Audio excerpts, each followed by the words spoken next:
Hey guys, it's Nick. Thanks for tuning into Long Island Wargaming for this overdue battle report from Brawler's Bash. It was previously recorded and the audio for some reason didn't render and I never got back to doing it.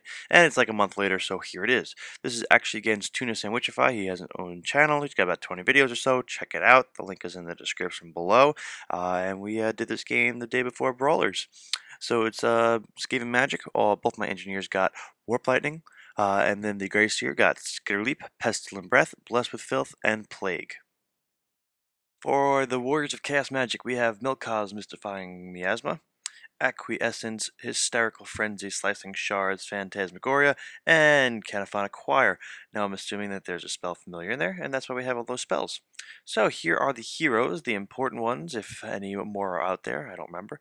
But we've got the level 4 caster on Disc, if my memory serves me correctly, the Unkillable BSB on Demonic Mount, and then we've got our Demon Prince.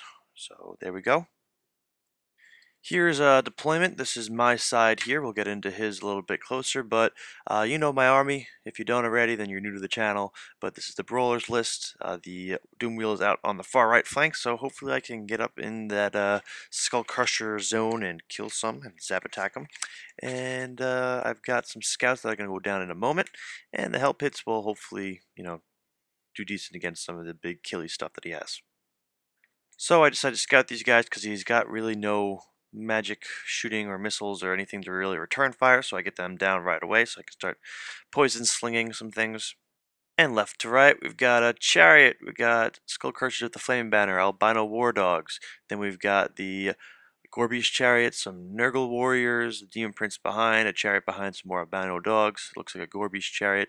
Corn looking warriors. Then we've got two heroes, and then we've got a unit of 4 Skull Crushers. So Tuna bought the first round of drinks, and this is the Yeti, I think. It's like an 11% alcoholic beer. Nothing like anything I have at home. Most of the stuff I'll have at home at the most is like 7 or 8%. Not that I go looking for the heavy stuff, but this is the stuff that they have on tap at the freaking gaming store, so it's crazy. But this might be a contributing factor as to what might happen later in the game. Who knows?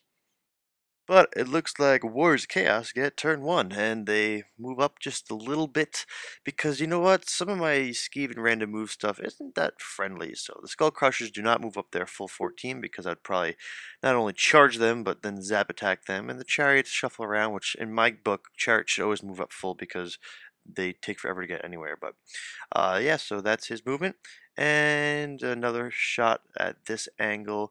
And honestly, this is the only 2 pictures I have because his magic is either not in range or nothing gets off. So we go on into Skaven turn 1. I don't get too far, but close enough to do a zap attack, so I'm looking forward to that. And the help hits go ahead and make some awesome rolls. So I get a flank charge on the War Dogs on the right here, which will allow me to overrun maybe into those Nurgle Warriors. So I rolled pretty high, which is awesome. And then the guy on the left here, he also got those dogs, so he'll probably be able to overrun into the Demon Prince. So not that Tuna could have really anticipated this, but I rolled pretty high because he's beyond the 12-inch line, if I remember correctly. However, his dogs are pretty far up, so his chaff's going to actually allow me to leapfrog into combat. So I Warp Lightning the Demon Prince and fail to get anything effective.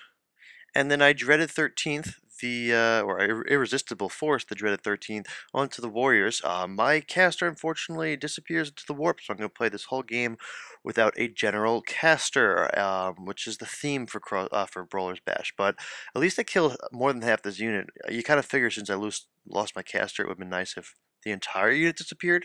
But, I rolled up, I guess, 15 guys died and they turn a run, so that's good. I get a strength 8 shot here for the Doom Wheel. However, I only kill one outright. I do a wound to the second, and the third one I didn't even wound. So there goes a pretty successful zap, and it does nothing. And over here, I overrun and kill the dogs on the right, but there's no warriors to hit now since they turned and ran away. But I do get the Demon Prince, which is awesome. Impact hits and some attacks, that'll be pretty helpful. He's also lined up in a way that these Skull Crushers could not flank charge him right now, because I have him slid down a little bit, but the Gore Beast can, so I'll have to, take that. But you know what, better than frenzied Skull Crushers with flaming attacks. So, Warriors of Chaos turn 2, they go ahead and charge this Doom Wheel. And 2 chariots go ahead and flank charge this Hell Pit Abomination, which was anticipated. I can get some good rolls and kill them, but we'll see what happens. Over here, this chariot goes into the Hell Pit Abomination, no surprise again. So into combat, I guess nothing really happens in Magic because either I dispelled it all or I didn't take any pictures. The Doom Wheel goes down real quickly. Even with grind attacks, I wasn't able to do any damage, which is disappointing. And this Hell Pit drops real quickly too. I must have rolled pretty bad on the Hell Pit Abomination chart because he can take out those chariots. He really can. Strengths hit, 6 hit, whether it's whatever's touching him. But over here, I end up doing 3 wounds to the freaking Demon Prince. How awesome is that? I take 2 wounds, but man, that's great. And since I charged and I did enough wounds, I end up breaking the freaking Gorby's chariot. He fails his panic test or his break test, and he turns to run. So now I'm just in combat with the Demon Prince. If I can kill this Demon Prince with my Hell Pit, we're going to be in good shape, especially since I'm already down a Grace here. And giant rats decide to pop out over here from this Hell Pit, and I'll take it. It'll get the chariots chaffed up for a little bit. So we're on Skaven Turn 2 now. You can see the Juggernauts overran on the right side. I decided to move my slaves into a position where I can get caught up with them and fight. I'm still thinking I have a friggin' Grace here, so they're leadership 10 with a reroll. No, they're not. They're like leadership 5 with a reroll, so that's not going to really work out too well. Got some giant darts that run up to bait those frenzied warriors around a bit. So, hopefully that's a delaying tactic, and then I really don't move anything else, which is questionable. Over here, there's no Grace here to Irresistible Force. I think I honestly just dropped something on my units, or maybe the maybe the lightning cannon blew up. The lightning cannon probably blew up and actually blew up all my guys. I'm not quite sure what happened here. Could be the Yeti, or it could just be me being a dumbass. But the Hell Pit Abomination gets the job done. He kills the Demon Prince, which is awesome. So this Demon Prince isn't a level 4 Demon Prince, if I remember correctly. He's just a Demon Prince. So he still has this caster running around, but his general is dead. So I'm halfway there to matching him, because I lost my general and my level 4. But, he just lost his general at least. So I'm pretty good with that. I'm happy the Demon Prince is done. That's a fair trade. Now, here's the problem. I face to the right, I guess. So if the warriors charge me, I've got a less frontage for him to hit me, because if I give him my flank, the same amount of Skull Crushers can attack the Hell Pit Abomination because my base is so wide. So he'll get 3 Skull Crushers in with flaming attacks no matter how. So I give him less warriors to attack, even though he's probably dead. Over here, we go into Warriors Chaos turn 3. And the Skull Crushers go ahead and just go right around the slaves. So that's a huge misplay on my behalf. I don't know why I was thinking they wouldn't do that. But yeah, dumbass. And everything else kind of charges. We've got the hero charging the giant rats instead, so the warriors really don't have anywhere to go, but at least they won't be frenzied into the impassable, which would expose a flank to my storm vermin. The 2 chariots go ahead and kill the rat swarms, and like I said, the Hell Pit Abomination and the Skull Crushers end up getting into a combat over here, and the Hell Pit dies because we got all those flaming attacks, so that's justifiable. And over here, the rat darts go ahead and die, and these guys reform. I would have overran them. I mean, they would have gotten close to the storm room, and then I could have leapfrogged again, but I feel like these things just take forever to get anywhere. And over here, the hero went ahead and killed the... he didn't actually kill all the giant rats. That's surprising. But he held, and I turned and fled, so that's interesting. In Skaven Turn 3, I go ahead and make it so these guys can't get past the slaves. But again, I still think I've got a Grace here, so I'm like, I can get a turn or 2 out of combat. No, I can't. Who am I kidding? But at least they're going to block them up for a little bit.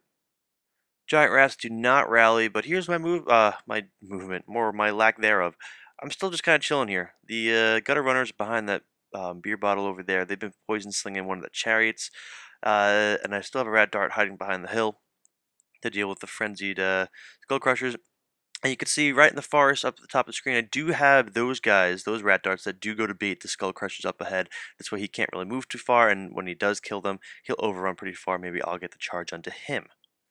And here's the other side of the board, and you can see that chariot that's slowly making its way across the field. So both Warp Lightnings do nothing in Magic, but in shooting, I actually get a 10 off with the Warp Lightning, with the Warp Fire Thrower, and I actually take down a Chariot, which is pretty awesome. That's a good roll, and Strength 5, deep through multiple wounds, I'll take it. And over here we go into Warriors of Chaos turn and a flank charge onto the slaves. And you can see here in this shot the rest of the movement. The um, one chariot in the back does rally, so he's moving up. The warrior's moving up, and we're starting to get into an area where there'll be some charges available. So hopefully my uh, storm ribbon can do something. I've got plenty of them in there. So the guy on disc is in combat with the slaves, and he also gets Melcosmystify Miasma off onto the clan rats. Over here, the slaves go down real quickly, and they pop, and that's the end of that. If I remembered I didn't have a Grey Seer and I didn't just leave him there for a turn or two of grinding, I probably would have reformed the Stormvermin to at least face that side a little bit. The slaves over here, same thing. They pop, and they do a wound actually to the guy just based on blowing up, which is surprising. But now I've got this guy behind me. I'm not too worried about him because I can make way with my Lord on Bonebreaker and kill him because he's not a combat guy, he's a caster guy, so. And then we go on into Skaven Turn. This is pretty much where I solidify myself a loss. I false charge with both units. Both. The Stormbringer would have been able to deal with those Khorne warriors pretty easily, or a lot better, I should say, than fighting them with the Skull Crushers flanking them. I was pretty confident about this combat. I mean, I would have had a handful of attacks. It would have been like 30 attacks at weapon skill 4, strength 4. I mean, it would have been decent. It really would have. But it's obviously not going to pan out that way. And the Bell unit goes ahead and false charges too. I kind of wanted to make it so I hit the warriors, finished them off. I probably could have killed half the unit with impact hits alone, and then maybe avoided a flank charge with the Skull Crushers. I don't know. I was really optimistic about maybe getting a charge here, but obviously these false charges really killed me. But anyway, we go on into over here. They have the engineer. He just popped out to get in the way. Obviously, he's not in the way because the Skull Crushers can still move around. This ends up hurting me. I don't know what I was doing here. Oh, I pulled him out so I can do the Doom Rocket. You can actually see this is out of sequence. The Doom Rocket will actually go ahead and shoot at those warriors, kill a whole bunch of them. But now that allows the hero to charge the engineer and make room for the Skull Crushers to actually hit the Storm Vermin. So this was a last attempt, I guess, to get the Doom Rocket off and kill some warriors, but honestly I should have kept the engineer in there on the previous turn and moved him around. I don't know what I was thinking. Anyway, we'll go into this picture. This is just a shot of the battlefield. And the poison slings actually finally finished taking out this chariot, which is so funny. It's got like a decent armor save, but I take it out. Over here, I just wanted to show you a picture of this model. It's pretty cool. It's the disc from the Storm of Chaos, whatever expansion. I just got a kick out of the skeleton in the bottom. It's an Empire cannon crew, but he's like passing through this vortex warpy thing, and he just turns into a skeleton. You can actually you can still see his clothes on his leg and a boot on his foot. I just thought it was cool. I got a kick out of it. So Wars of Chaos turn 5, the Skull Crushers charged the Bell unit. Due to how close they were, only 2 of them were able to get in. Um, I don't know how this works. When I play with my friends, we've always just slid things in so that we got as many in. So I would have had all 3 in if I slid them in, but I think this is how you technically do it because only so many could get in. But nothing else really goes on with the Bell unit, but I do go ahead and break those Skull Crushers with the fact that I have static combat and he didn't do very well, which is surprising. Over here on the right, though, you can see the freaking Storm Vermin were destroyed. So I'm stubborn, at least, for the time being, but I took a charge by Chariot and 2 other units, so just a little bit of a mess. So the Kira in the background is just kind of chilling, casting his magic, but again, no spell cards are being taken pictures of, so I guess nothing really got off. Skaven turn 5, I go ahead and charge the warriors, kill a whole bunch of them, -2. 2 guys are left, which really is annoying, so they actually break and run. I don't catch them because they run like 12 inches. I hit the chariot, which I'm happy about. I'll be able to kill that in combat. But it just kind of really sucks that I was not able to screw up the points for that Warriors Nurgle unit. Alright, so over here, this is the last shot I have. We kind of end up in turn 6 here. The Storm Vermin die. I might have killed that chariot with the Bone Breaker. If I remember correctly, I kill the chariot, but I don't ever catch those warriors in the background. They either rally or I'd never overrun and hit them. It sucks. But either way, it's a solid loss for me. A solid victory to Tunasandwichify. I hope you guys enjoyed this game. It was a little bit quicker because I remembered less because it's so long ago, which some of you might like. Do you guys like the fact that this battle report is down to like 15 minutes and like 43 seconds? I hope you do, but check out Tunasandwichify's channel. You could see his list there, but you can also check out his account of the battle report because he does battle reports too. I'll see you guys in the next video.